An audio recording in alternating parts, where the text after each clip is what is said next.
எனக்கு தெரிஞ்சு இந்த job Vi sim card, Jio sim card, sim செல்லர்லாம் ஆனால் எப்படி நம்ம சம்பாதிக்கலாம் அப்படிங்கிறது நான் சொல்ல போகிறேன். நான் இதோட எம்ப்ளாயாக இருந்திருக்கேன் 2, 3 கம்பெனியில்.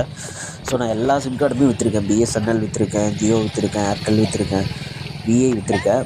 என்னோடய ஒரு 4 வருஷம் எக்ஸ்பீரியன்ஸை நான் ஷேர் பண்ணுறேன் உங்களுக்கு. ஸோ நான் 2020க்கு அப்புறமா இந்த ஃபீல்டுக்கு வந்தாச்சு. இந்த ஃபீல்டில் நான் ஏன் வந்தேன் அப்படின்னா, ஒரு 15,000 சேலரியில் அன்றைக்கி நான் ஜாப்பு ஏதாச்சும் தேடிக்கலான்னு சொல்லி பார்த்தேன். எப்படி இருந்தாலும் என் கம்பெனியில் 15,000 தான் தருவாங்க.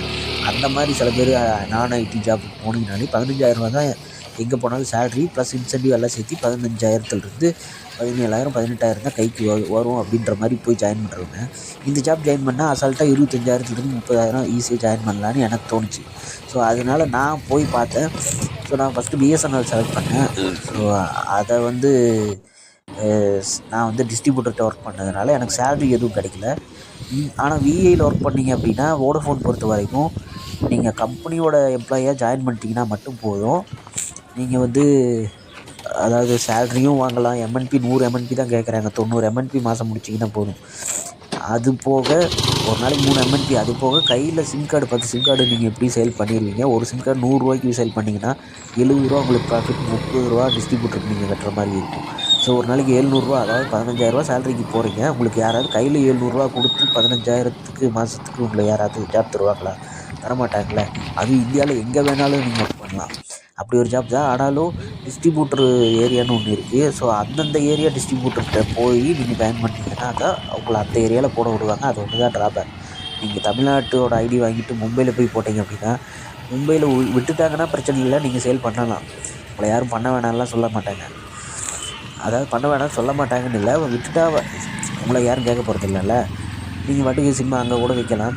ஆனாலும் அந்த ஏரியா லோக்கல் ஏரியாவில் நீங்கள் ஜாயின் பண்ணிட்டீங்க, மும்பையில் போய் ஜாயின் பண்ணிட்டீங்கன்னா கூட இந்த ஜாப் அவைலபிளாக தான் இருக்கும். ஸோ எல்லாருக்குமே தெரிஞ்ச ஒரு நல்ல ஜாப் தான். ஸோ அதனால் அந்தந்த ஏரியாலேயே ஜாயின் பண்ணிட்டீங்கன்னா உங்களுக்கு ஒரு சிம் கார்டுக்கு 150 ரூபாய்க்கு ஒரு சிம் கார்டு வைத்திங்கன்னா உங்களுக்கு 30 ரூபா தான் நீங்கள் டிஸ்ட்ரிபியூட்டர் கட்டணும். மிச்ச காசு எல்லாமே உங்களுக்கு தான். 120 ரூபா உங்களுக்கு ஒரு சிம் கார்டுக்கு லாபம். ஒரு நாளைக்கு 10 சிம் கார்டு அசால்ட்டாக நான் விற்றுட்ருக்கேன். ஸோ முன்னாடியெல்லாம் அப்படி விற்றேன். இப்போ நான் கூடுவாஞ்சேரி, ஊரப்பாக்கம் அந்த மாதிரி உள்ளே போய் இப்போ விற்று பார்க்கலான்னு சொல்லிட்டு நான் இந்த ஏரியாவில் ஜாயின் பண்ணிட்டேன். அது கம்பெனி எம்ப்ளாயி ஜாயின் பண்ணியிருக்கேன். ஸோ இப்போ என்னென்னா எனக்கு கொஞ்சம் கம்மியாக தான் வருது ப்ராஃபிட்டு. ஒரு நாளைக்கு ஒரு 4 சிம் கார்டு தான் விற்கிறேன். எம்என்பி தான் 4, 5 எம்என்பி பண்ணுறேன் ஒரு நாளைக்கு. அதுலேயும் எனக்கு 100 எம்என்பி தாண்டி வருது. எனக்கு சம்பளமும் 15,000 வருது. ப்ளஸ் கையில் ஒரு 400 ரூபா கையில் காசு எடுத்துகிட்டு வீட்டுக்கு போய்ட்டுருக்கேன். ஸோ இப்போ எவ்வளோ ஆகுது உங்களுக்கு? அதுலேயும் ஒரு 10,000 12,000 கிடைக்குது கையில். அது இல்லாமல் சம்பளம் ஒரு 15,000. ஸோ ஒரு ஸ்மால் ஜாப்புக்கு நான் போகிறேன் அப்படின்னு நினைக்கிறவங்க இந்த மாதிரி ஜாப்புக்கு ஜாயின் பண்ணலாம். அதில் எது பெஸ்ட்டுனா விஐ கொஞ்சம் பெஸ்ட்டு. ஜியோ அப்படின்னு பார்த்தீங்கன்னா அது கடை ட்ரெயின் மாதிரி நீங்கள் எம்என்பி பண்ணிகிட்டே போயிட்டுருக்கணும். ஒரு நாளைக்கு 10 எம்என்பி மினிமம் கேட்குறாங்க.